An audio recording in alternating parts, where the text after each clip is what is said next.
Hello everyone, আসসালামু আলাইকুম। আশা করি আপনারা সবাই অনেক অনেক ভালো আছেন। তো আজকে আবারও চলে আসলাম আমার চ্যানেলে নতুন আরেকটি রেসিপি নিয়ে।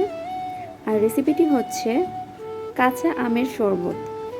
এখন যেহেতু প্রচুর গরম পড়েছে আর তার মধ্যে আবার রোজা মানে রমজান মাস, তো এখন হচ্ছে গরমের মধ্যে কিন্তু এই আমের জুসটা খেতে খুবই মজা লাগবে।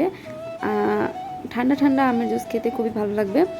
আর হচ্ছে ইফতারের টাইমে, যেহেতু রমজান মাস, তো ইফতারের টাইমে কিন্তু খেলে কিন্তু আরও বেশি ভালো হবে, কারণ সারাদিন রোজা রাখার পরে যে আপনার ক্লান্তিটা, সেটা কিন্তু এটা খাওয়ার ফলে দূর হয়ে যাবে।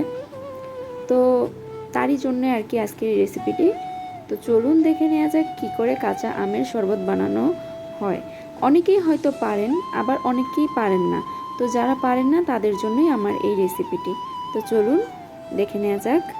তো শুরু করার আগে বলতে চাই, যদি আপনি আমার চ্যানেলে নতুন হয়ে থাকেন অবশ্যই চ্যানেলটি সাবস্ক্রাইব করে দিবেন।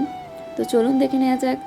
তো প্রথমেই হচ্ছে আমি ব্লেন্ডারের জগে এই আমগুলোকে, কাঁচা আম কেটে রেখেছিলাম, আমি আমার মতো করে কেটেছি, আপনারা যার যার ইচ্ছে অনুযায়ী কাটতে পারেন, সেগুলো দিয়ে দিলাম। তারপর দিয়ে দিচ্ছি একটা কাঁচামরিচ, ধনিয়া পাতা কিছু, তারপর দিয়ে দিচ্ছি পুদিনা পাতা, যেটাকে বলে আপনারা হয়তো চিনেন, সেই পুদিনা পাতা। আর হচ্ছে দিয়ে দিচ্ছি হাফ কাপ চিনি। চিনিটা দেওয়ার কারণ হচ্ছে এতে করে জুসের যেই স্বাদ ওটা কিন্তু দ্বিগুণ হয়ে যাবে। আর এখানে দিয়ে দিচ্ছি বিট লবণ। বিট লবণ দেওয়ার ফলেও কিন্তু এর স্বাদটা দ্বিগুণ হয়ে যাবে। আর হচ্ছে দিচ্ছি লেবু, একটু লেবুর রস আর কি। তো আমি আমার পরিমাণ অনুযায়ী দিয়েছি চিনি, লবণ, আপনারা যে যার যার অনুযায়ী দিবেন। তো দেওয়ার পরে এখানে আমি আমার পরিমাণ অনুযায়ী পানি দিয়ে দিচ্ছি, মানে এই তো 1 গ্লাসের মতো পানি।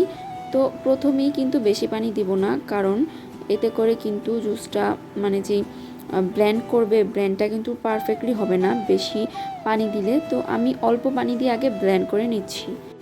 তো এই তো আমি প্রায় 3 মিনিটের মতো ব্লেন্ড করে নিলাম, 3-4 মিনিটের মতো। তারপর দেখে নিচ্ছি যে ব্লেন্ড হলো কিনা। তো ব্লেন্ড কিন্তু পারফেক্টলি হয়ে গেছে। এখন আমি আর একটু পানি মিলিয়ে হচ্ছে এটাকে আবার ব্লেন্ড করে নিব। এই তো আমি আবারও পানি দিয়ে দিলাম 1 গ্লাসের মতো দিয়ে, এখন আমি আবারও ব্লেন্ড করে নিব 3 মিনিটের মতো। তো এই তো আমি এখানে ভিডিওটা ফাস্ট করে দিয়েছি, তার কারণে এত তাড়াতাড়ি ব্লেন্ড হয়ে গিয়েছে। তো ব্লেন্ড করা শেষ। এখন হচ্ছে আমি একটি চালনির সাহায্যে ছেঁকে নিব। এতে করে জুসটা কিন্তু, জুসের মধ্যে যে আঁশ থাকবে সেটা কিন্তু আর থাকবে না। এই তো ছেঁকে নিলাম। এখন যে আঁশটা রয়ে গেছে চালনিতে সেটা আমি ফেলে দেব। তো তারপর এখন আমি পরিবেশন করে নিচ্ছি। আমি 2টা গ্লাস নিয়েছি পরিবেশন করার জন্য। তো তারপর গ্লাসে ঢেলে নিলাম। এই তো ঢেলে এখন হচ্ছে আমি একটু পুদিনা পাতা দিয়ে সাজিয়ে নিচ্ছি। তো এই জুসটা কিন্তু আমার রেডি, কাঁচা আমের জুস একদম রেডি। এটা কিন্তু গরমে খুব ঠান্ডা ঠান্ডা খেতে কিন্তু ভীষণ মজা লাগবে। আরেকটা কথা, এখানে কিন্তু আমি ঠান্ডা পানি ইউজ করেছি, আমি বরফ দিইনি, আপনারা চাইলে বরফ দিতে পারেন। তো এটা কিন্তু গরমে খেতে ভীষণ মজা লাগবে, ভালো লাগবে। অ্যান্ড ইফতারিতেও কিন্তু এটা আপনারা খেতে পারেন। তো আজকের রেসিপিটা কেমন লাগলো অবশ্যই কিন্তু কমেন্টের মাধ্যমে জানাবেন। আর যদি ভিডিওটি ভালো লেগে থাকে অবশ্যই লাইক করবেন, কমেন্ট করবেন, শেয়ার করবেন অ্যান্ড সাবস্ক্রাইব করবেন। সো আজকের মতো এখানে বিদায়। আল্লাহ হাফেজ। সবাই ভালো থাকবেন, সুস্থ থাকবেন। আবারও দেখা হবে নতুন কোনো ভিডিও নিয়ে। And thank you for watching.